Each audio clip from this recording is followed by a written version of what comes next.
ఛాన్సే, చివరి ఛాన్సు. ఆయన నైజం దోపిడీ విధ్వంసమే చంద్రబాబు నాయుడు గారు చెప్తుండు. జగన్కి ఒక ఛాన్సే చివరి ఛాన్స్ అంట. ఇది కాదు వాస్తవంగా టైటిల్. చంద్రబాబు నాయుడు గారు చెప్పుకోవాల్సింది ఏంటంటే, నాకు ఇదే చివరి ఛాన్సు, మీరు ఇప్పుడు గెలిపిపోతే ఇక నాకు భవిష్యత్తు లేదు, నాకు రాజకీయంగా సమాధి నాకు అని చెప్పుకోండి. జగన్కు ఆయన వయసు ఎంత? 50 సంవత్సరాలు కూడా లేదు. ఆయన పార్టీ వయసు ఎంత? మొత్తం తిప్పితే 10-15 ఏళ్ళు లేదు. కానీ మీరు 45 ఏళ్ళు రాజకీయ జీవితం అయింది, ఇప్పటికి 75 సంవత్సరాల వయసు దాటింది. పొలిటికల్గా తెలుగుదేశం పార్టీ చాలా సంక్షోభంలో ఉంది. మీరు చెప్పుకోవాలి ఏంది, జగన్కు ఒక ఛాన్స్, నాకు ఒక ఛాన్స్ ఇవ్వండి, ఇదే లాస్ట్ ఛాన్స్ అని చెప్పాలా. చంద్రబాబు నాయుడు గారు చెప్పుకుంటే ప్రజలు ఏమన్నా దానికి కన్విన్స్ అవుతారు. కానీ జగన్కు ఒక ఛాన్సే, ఇదే లాస్ట్ ఛాన్స్ అని నువ్వెట చెప్తావు? ప్రజలు కదా డిసైడ్ చేయాల్సింది. డిసైడ్ చేస్తే గీస్తే ప్రజలు చేయాలి, ఏది లాస్ట్ ఛాన్స్, ఏది ఫస్ట్ ఛాన్స్, ఏది సెకండ్ ఛాన్స్ అనేది. మీరు ఎట్లా చేస్తారు? కాబట్టి ప్రజలు ఇవ్వాలనుకునేది ఏంటంటే, మీరు అప్పీల్ చేయండి ప్రజలకి, ఇదే నాకు చివరి ఛాన్సు, ఇదే లాస్ట్ ఛాన్సు, ఇది తప్పితే నాకు లేదు, రాజకీయంగా సమాధి అయిపోతా, కాబట్టి నన్ను గెలిపించండి అని అడుక్కోండి, రిక్వెస్ట్ చేయండి, అప్పీల్ చేసుకోండి ప్రజలకి. అది కానీ జగన్కి ఇదే చివరి ఛాన్సు, ఒక ఛాన్సే చివరి ఛాన్సు మీకే అడగాలి, మీరు అడగాలి. ఇదొక్కటే నాకున్న ఛాన్సు, ఈ ఛాన్స్ పోతే నాకు ఇదే చివరి ఛాన్సు, ఇక లేదు అవకాశం కాబట్టి నన్ను గెలిపించండి, నా వయసు రీత్యా, నా పార్టీ ఉన్న పరిస్థితుల రీత్యా అని అప్పీల్ చేస్తే ఏమన్నా కొంత ఎడ్జ్ పెరిగింది తప్ప, జగన్కి ఒక ఛాన్స్, ఇదే చివరి ఛాన్స్ అని మీరు చెప్తే ఎవడు పడుచుకోడు. ఆయన నైజం దోపిడీ విధ్వంసమే. 5 ఏళ్లలో 5 లక్షల కోట్లు దోచాడు, విదేశీ బ్యాంకుల్లో దాచుకున్నాడు, వ్యవస్థలను పూర్తిగా నాశనం చేశాడు. నాడు కోడికత్తి, నేడు గులకరాయి డ్రామా, ఆరోగ్యశ్రీ బిల్లులు ఇవ్వకుండా పేదలతో ఆటలు, రాయలసీమను విస్మరించిన ద్రోహి, ఇలాంటి విధ్వంసకారుడు అవసరమా? 5 ఏళ్లలో 20 లక్షల ఉద్యోగాలు ఇస్తాం, వాలంటీర్లకు 10,000 వేతనం ఇస్తాం. ప్రజాగళంలో టీడీపీ అధినేత స్పష్టీకరణ. 5 ఏళ్లలో 20 లక్షల ఉద్యోగాలు ఇస్తారట.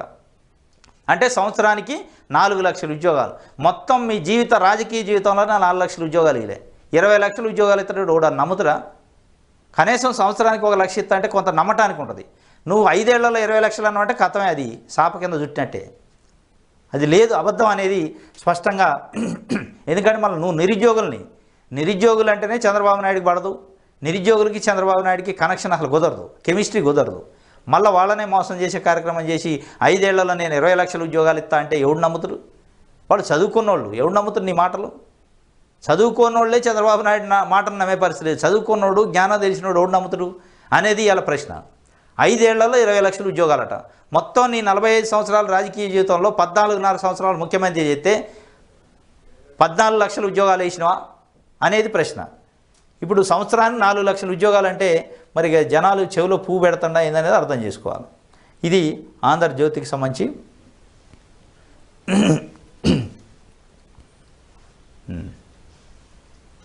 ఈనాడు పేపర్. 5 ఏళ్ల పాలనలో సర్వనాశనం, ఇదిగో ఇది మీ పాలన. కర్నూలు జిల్లా ఆలూరు ప్రాంతానికి కర్ణాటక నుంచి వచ్చిన మద్యం టెట్రా ప్యాకెట్ను చూపిస్తూ మీ పాలన ఇది అంటూ చంద్రబాబు దుయ్యబట్టారు. ఆ ప్యాకెట్ చూసి ఫ్రూట్ జ్యూస్ అనుకున్నానని చెప్పారు. నాసిరక మద్యంతో ప్రజలను అనారోగ్యం పాలు చేస్తున్నారని అన్నాడు. ఎన్నో తప్పులు చేసి మేము సిద్ధం అంటూ వస్తున్నారని, అలాంటి వారిని భరించేందుకు ప్రజలు సిద్ధంగా లేరని పేర్కొన్నారు. ఏదో లిక్కర్ బాటిల్ పట్టుకొని చంద్రబాబు నాయుడు గారు ఇదిగో ఇదే మీ పాలన అంటున్నాడు. మీరు ఏం చేస్తారో చెప్పాలా? ఊరికే లిక్కర్ బాటిళ్ళు, విధ్వంసం జరిగింది, సైకో పాలన, 5 ఏళ్లలో సర్వనాశనం చేసిండు. ఆ నాశనం చేసిండా లేదా సర్వనాశనం ఎవరు చేశారని ప్రజలకు తెలుసు.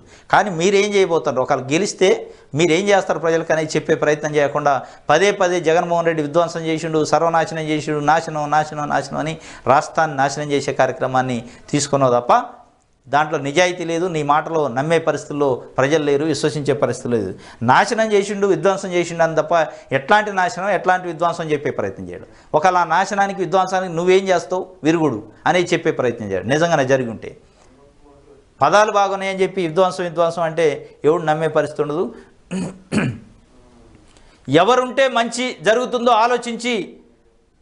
ఆలోచించండి. కాకినాడ మేమంతా సిద్ధం సభలో సీఎం జగన్మోహన్ రెడ్డి ఆయన పదే ఫస్ట్ నుంచి చెప్తుండు. ఎవరు మంచి చేశారనిపిస్తే వాళ్ళకు ఓటేయండి, ఎవరుంటే మంచిది అనిపిస్తుందో వాళ్ళకి ఆలోచించి ఓటు వేయండి అని చెప్పి ఆయన చెప్తున్న పరిస్థితి ఇది. ఆయన పదే చెప్తున్నాడు. కానీ చంద్రబాబు నాయుడు గారు విధ్వంసం జరిగింది, లేకపోతే వినాశనం జరిగింది, సర్వనాశనం అయింది అంటాను. కానీ ఆ సర్వనాశనాన్ని నేను ఎట్లా రీస్టోర్ చేస్తా, నిజంగానే జరిగి ఉంటే ఎక్కడెక్కడ జరిగింది, ఏ రంగాల్లో జరిగింది, అది ఏ విధంగా జరిగింది అని చెప్పే ఉత్తగా విధ్వంసం అంటాం తప్ప ఆ విధ్వంసం ఎక్కడ జరిగింది, ఎందుకు జరిగింది, దాన్ని ఎట్లా రికవరీ చేయొచ్చు, రిస్టోర్ చేయొచ్చు అని చెప్పే పని చేయట్లే.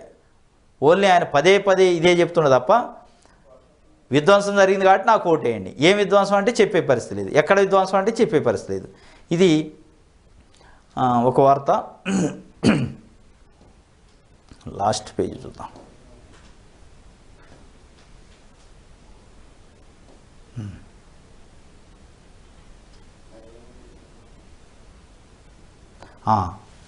ఇక్కడ ఒక వార్త ఇచ్చారు గమ్మత్తుగా. జగన్పై రాయి దాడి కేసులో సెక్షన్ 307 వర్తించదట. వైకాపా కొమ్ము కాస్తున్న ఒంగోలు చిత్తూరు సీఐలపై చర్యలు తీసుకోండి, సీఓకు తేదాపా నేతల ఫిర్యాదు. జగన్పై రాయి దాడి కేసులో 307 వర్తించదని తెలుగుదేశం పార్టీ నాయకులు సీఈఓకి లెటర్ ఇచ్చారు, ఫిర్యాదు ఇచ్చారు. అసలు మీకేం సంబంధం? జగన్ పైన దాడి చేసింది ఎవడు? జగన్ పైన దాడి చేస్తే బాధితుడెవడు? జగన్మోహన్ రెడ్డి. దాడి చేసినోడు క్రిమినల్. మీకెందుకు 307, 308, 302 ఏ సెక్షన్ పెడతారు అనేది చట్టం చూసుకుంటుంది, జడ్జిలు చూసుకుంటారు, పోలీసు వాళ్ళు చూసుకుంటారు. మీరెందుకు ఉలిక్కి పడతారు? మీకేం సంబంధం దాంతో? అంటే మీరేమన్నా దాని వెనక నిజంగానే ఉంటేనే ఈ భయాందోళన. ఏ పార్టీకి లేదు, ఏ సంఘాలకు లేదు. జగన్ పైన దాడి చేసినోడి పైన 307 పెట్టాలన్నా 2 పెట్టాలన్నా అనేది ఎవడు అడగట్లే. అది పోలీసులు చూసుకుంటారు, ఇన్వెస్టిగేషన్ టీం చూసుకుంటుంది, జ్యుడిషియల్ మేజిస్ట్రేట్ చూసుకుంటారు. కానీ మీరు 307 పెట్టడానికి లేదని ఏ సెక్షన్ పోలీసు వాళ్ళు పెట్టాలో కూడా మీరే నిర్ణయించి సీఈఓ కంప్లైంట్ ఇచ్చే పరిస్థితికి వచ్చారంటే దీని వెనక స్పష్టంగా తెలుగుదేశం పార్టీకి సంబంధించిన నాయకులు ఉన్నారు, తెలుగుదేశం పార్టీ స్కెచ్చే అనేది అనుకోవాల్సి వస్తుంది. ఇలా ప్రజలు చర్చించుకునే పరిస్థితికి వచ్చింది. మీకెందుకు 307 పెడితేంది, 2 పెడితేంది, 1 పెడితేంది, ఏది పెడితేంది? అది నిర్ణయించాల్సిన చట్టం. ఏ సెక్షన్ పెట్టాలని పోలీసు వాళ్ళు చూసుకుంటారు, అక్కడ ఉన్న క్రైము ప్రేమ పరిస్థితిని బట్టి. కానీ మీరెందుకు భుజాలు తడుముకుంటున్నారు? మీరెందుకు తేలుగుట్టినోళ్ళు లెక్క చేస్తున్నారు? మీరెందుకు గుమ్మడికాయలు దొంగడు అంటే భుజాలు తడుముకొని మీరు ఉరుకురుకుపడి లెటర్లు ఇవ్వటం, ఇది ఇట్లా కాదు, అది అట్లా కాదు, A2ని ఎందుకు అరెస్ట్ చేయాలా, A1 ఎందుకు అరెస్ట్ చేశారు? అసలు మీకేం సంబంధం? మీకు సంబంధం లేదంటున్నారు కదా. నిజంగానే మీకు ఫెయిర్ ఉంటే, మీకు ఆ దాడితో కానీ ఆ ఇష్యూలో మీకు సంబంధం లేకపోతే మీ పని మీరు చేసుకుంటూ పోవాలి ఎలక్షన్స్లో. మీకెందుకు 307 పెడితేంది, ఏది పెడితేంది?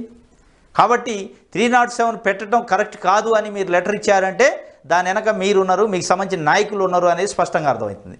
ఎవరికి లేని భయం, ఎవరికి లేని ఆందోళన. అక్కడ కాంగ్రెస్ పార్టీ ఉంది, సిపిఐ ఉంది, సిపిఎం ఉంది, జనసేన ఉంది, మిగతా పార్టీలు బీజేపీ ఉంది. ఏ పార్టీలే అనేక ప్రజా సంఘాలు ఉన్నాయి.